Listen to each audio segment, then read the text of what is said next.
Alright, it is 17 minutes past 5 p.m. This is the Smooth Drive on Smooth 98.1, your love music, love live station. It's a hump of the week Wednesday, 13th day of March 2024. And it's that time where we get to talk about money. Any conversation that is centered around money, you will definitely find me there. And I trust that you will definitely find Nigerians there as well. This is Personal Finance on the Smooth Drive on Smooth 98.1.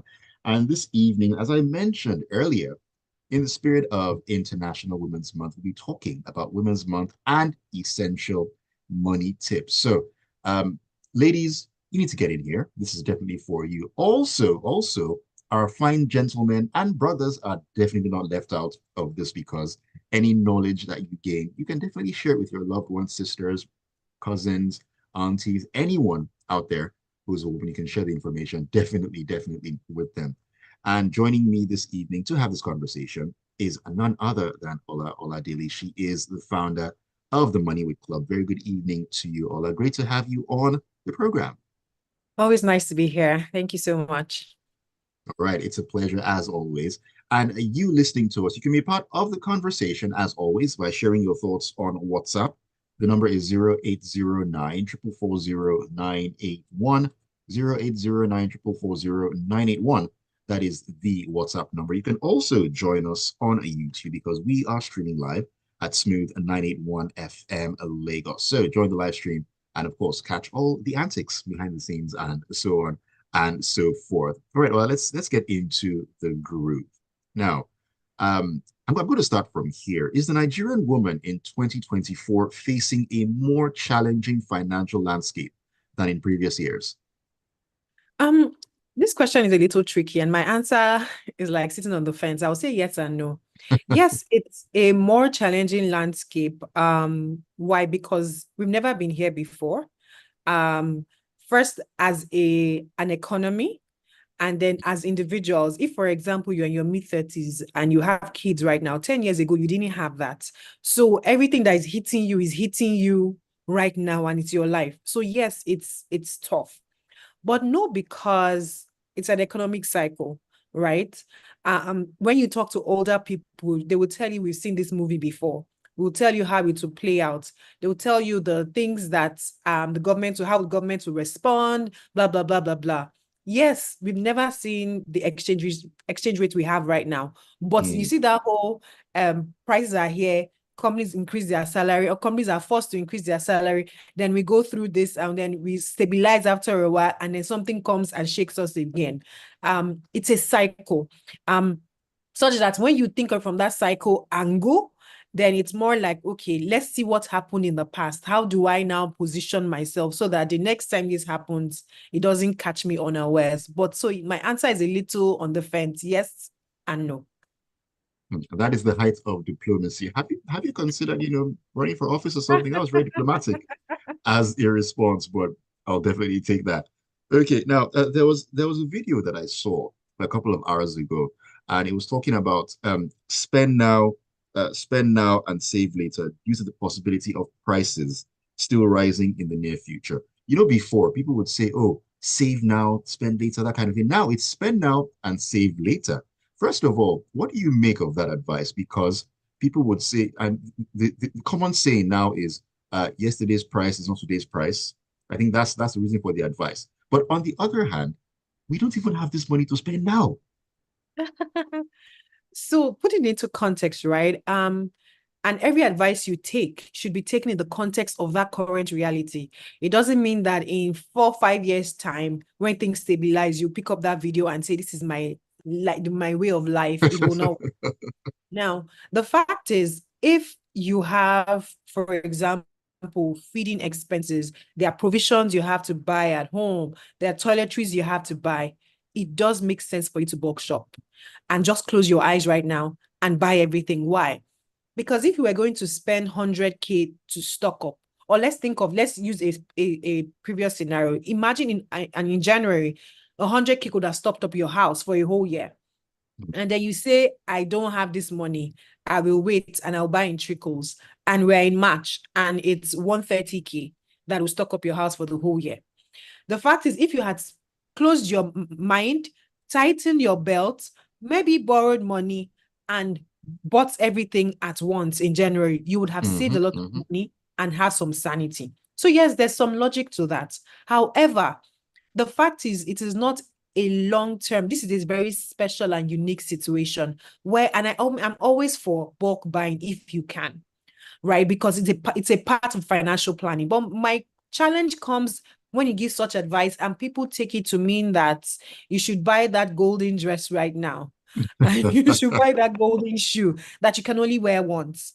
That advice, I would apply it to necessities, things that come rain, come shine, I must pay for as much as Definitely. lies within your power, because the way the economy is positioned right now, we're still going to go through a little bit of a tough situation before we calm down. Such that if you want to have some sanity and some stability to your finances, you might want to opt for that. But it's not for everything. It's for the things that you need to make sure that you are fine. Mm. That is the important thing. And I'm glad Ola put it very succinctly. Don't take that advice across board. It is because of the special circumstances that we find ourselves in right now. Don't say, somebody said the advice before. So that's what I want to do that. You are on your own at the end of the day. Uh, Now, talking about stocking up the house maybe for the year or for the month. Some people can do it on a month by month basis, and so on and so forth. Obviously, there's a lot of spending that needs to be done, and people are being, should I say, very meticulous about that spending. Now, uh, that being said, how important is tracking spending at this time, and what methods do you actually use to do that? So it's important to track your spending. So that, and at this point, because everything is flying up in the sky, right? It's important for you to know where your money is going. So you know the things that have stopped making sense. You know the things that you can actually compare. You can actually say, oh, this store sells these things for this price, and this store says it sells it for this, so I should move to this one. If you Mm, don't track, you would not know that. Right. So it's very important at this time. If you have subscriptions you are not using, you should cancel them because you're just wasting money. This is not a time to waste money on things you don't need right now. That's on one side. Now, I find that a lot of people struggle with tracking, um, especially if you don't have like an app or if you use cash a lot, where for every cash you spend, you have to write it down and you have to be diligent about that. So what yeah. I do personally is that I have a cap, a spending cap for the month. I move it to a specific account, and that's the account I spend from, such that I know that the things that are supposed to hit this account are this at the end of the month. And then I have like a little amount of money that I use as I withdraw as cash, so that my need to account for so much is reduced, right? At the end Mm, of the month, if you do start and then you do internet banking transfers and you do ATMs, you can actually look back at the end of the month and see where your money went, as against having to come back and write, but I keep it to one account. So I know that all my spending, everything comes from one account. It's just for order. But like I said, it helps you to know, oh, I hear this thing cost this amount, but I spent more in another store.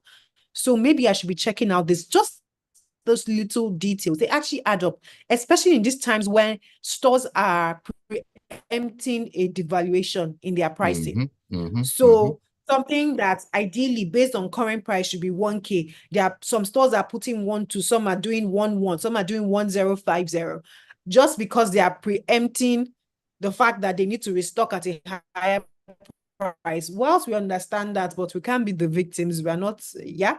So, so in that Right. kind of situation, it does make sense for you to compare prices and move to the right direction. Mm. And talking about this, it's as if you can see what's going on in my mind because this tracking of expenses in terms of grocery shopping and all that, I never used to do that until October 2023, when the reality began to set in that, hold on, wait a minute, this is becoming more and more real. So what I began to do is I would shop from different supermarkets. I have different options supermarket wise.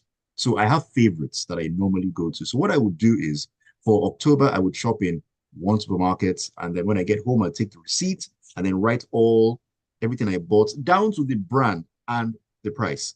Then November, another supermarket, did that, compared. December, another one, just to compare and contrast, okay, this is more expensive here. The gap is not too much here. I can, just to have a good idea, because every time you go to the markets or supermarkets and whatever, and then you pick a couple of items, they scan maybe 3 or 4 items, they tell you 15,000. In fact, they know me because I always say, what did I buy? That is my go-to. They already know me. Then they laugh. So it began to get to that point. In fact, now I've dropped some things because I look at Mm. it that, okay, this particular thing, do we really need it at home, or is it just because we want to do, sweet mouth, that kind of thing? It's not necessary. Or switching brands that before you would look at and say, what's this? Those are the brands that are winning right now because they're like, Yes, hey, yes. you look mighty fine right now. So, that is where we are right now. And I think, from what you said, it's really important to do that sort of tracking. Now, you talked about moving your funds to a particular account, like an account that you spend for a particular month.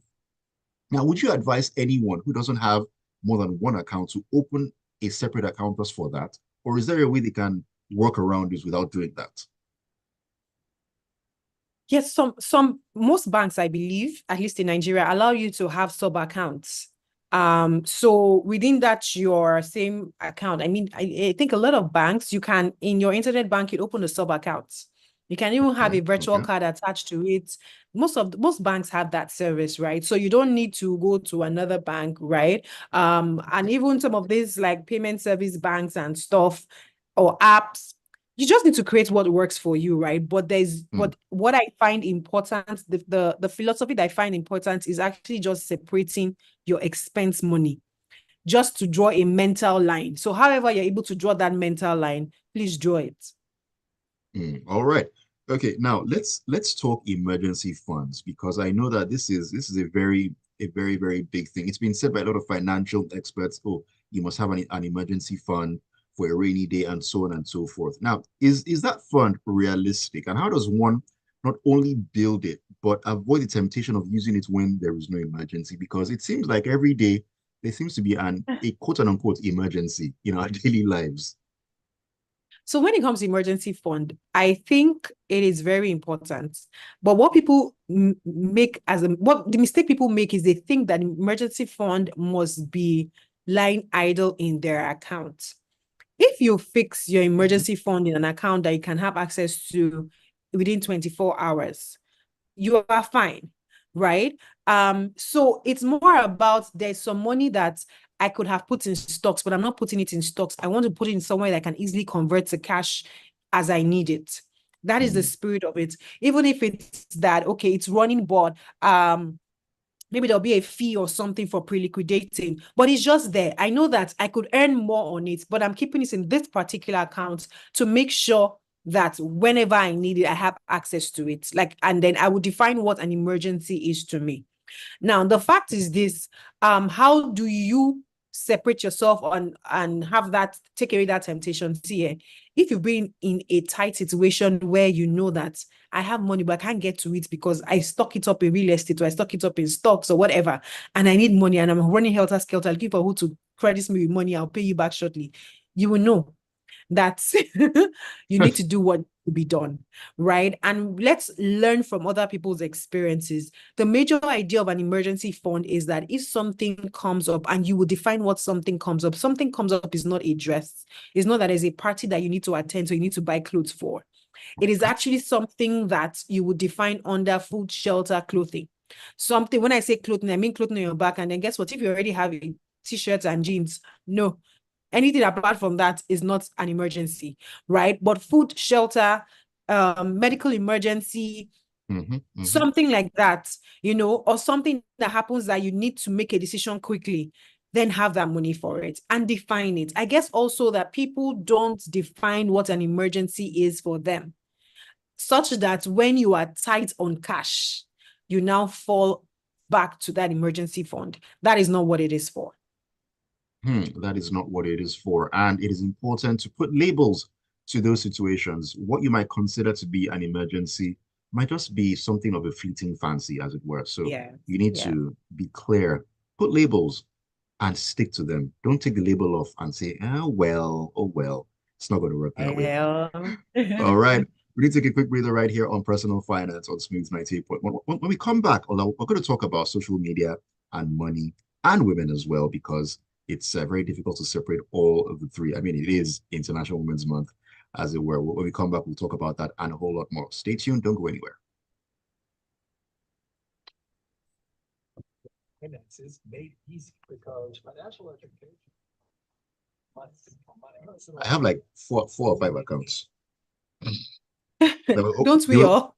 they were open for different things. And actually, right now, they are very useful for various reasons.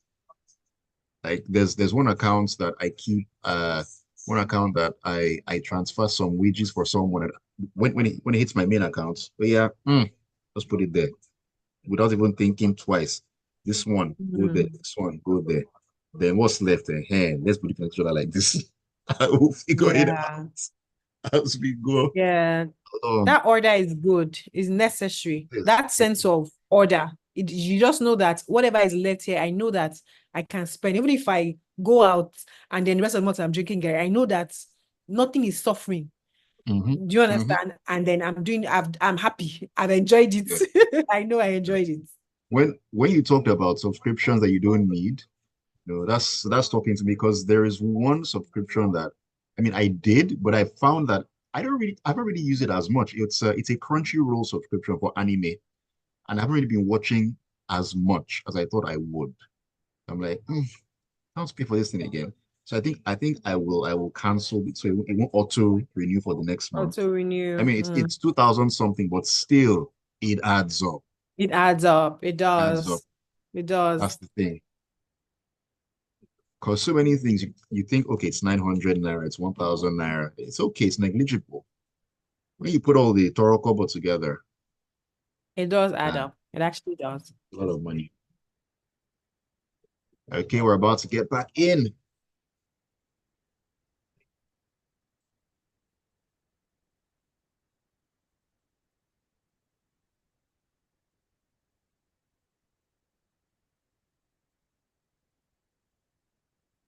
Welcome back to Personal Finance on Smooth 98.1. This is the Smooth Drive. My name is Ayokomi Kekiriakom, and we're still in the spirit of International Women's Month, and we're talking about Women's Month and essential money tips. Now, trust me, from the conversation we had in the first half, you would know that this is not just about the women. Even the gentlemen out there can take one or two tips from what Ola has said. Yes, Oler Oladele is my special guest, and she's the founder of the Money Wit Club. So get your pen and paper and write down some very essential financial lessons, because you won't get this anywhere except right here on Smooth 98.1. All right. Well, as I said before we went on that quick break, we're going to talk about social media. One very big elephant in the room. And I'm going to ask you this. Has social media made it harder for women to save money? I mean, every time you open up Instagram, my hands are in the air. Your favorite, our favorite influencers are modeling something to buy. Their ads, everything is in your face right now, and it's made even more difficult with the algorithm because it picks up on those things that you like. I mean, Station. Yes, so I mean the truth is yes and no. I come again with my political answers. I mean, if you remember your parents, your mother said, okay, you're a guy, so maybe I'm not sure you can relate, but don't live like the Joneses, right? mm, Cut your coat according to your size, things like that. You realize that there's always that trend of, oh, I like to shop, I like to buy stuff, right? Social media has made it easier, but then people were more social and more interacting, such that you would naturally pass by the shop of Mrs. Something that sells clothes or that sells. Do you understand what I mean? right, So right, the right. spirit has always been right. Just that technology has made it easier for us to click a button and shop. However, technology has also made it easier for us to save by clicking a button. So I always tell people Mhm. that you're the one that picked up the app, picked up your phone, clicked on Instagram and went in there.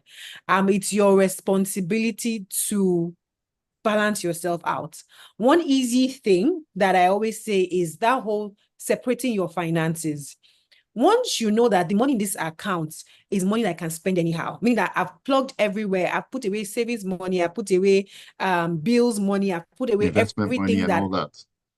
I've put away everything, and then I have like free money left.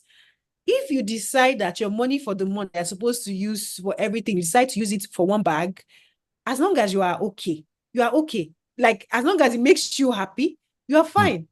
But if you don't have that structure and the first thing you do is dip out of your salary to buy a shoe or a bag, and then every other thing begins to suffer to a point where you even get to borrow money, I can't help you there. The fact is, this is one time in life where self-discipline, personal discipline has to be on steroids. Like, has to be at the highest peak ever. You have to understand why you're doing what you're doing, because influencing is very funny. You see something and you don't realize it has entered your mind. And until you buy it and you start wondering what made me even interested in this thing, you now realize, oh, it was this person that it really looked good on her, and I decided to get it. So you have to be careful. And we all know it. We all know the power of the influencers. We all know. Hmm. But Hmm. we all act like we don't know that it's working on us. So before you pick up the Instagram app and whatever, be guided. It's your responsibility, it's your life. It's your responsibility, and this is something that I can actually relate to. And funnily enough, it's not even for me. It's not even shoes or whatnot. It's usually food. It usually is food because I I'm so skinny now. Where's the food going? well, brain power.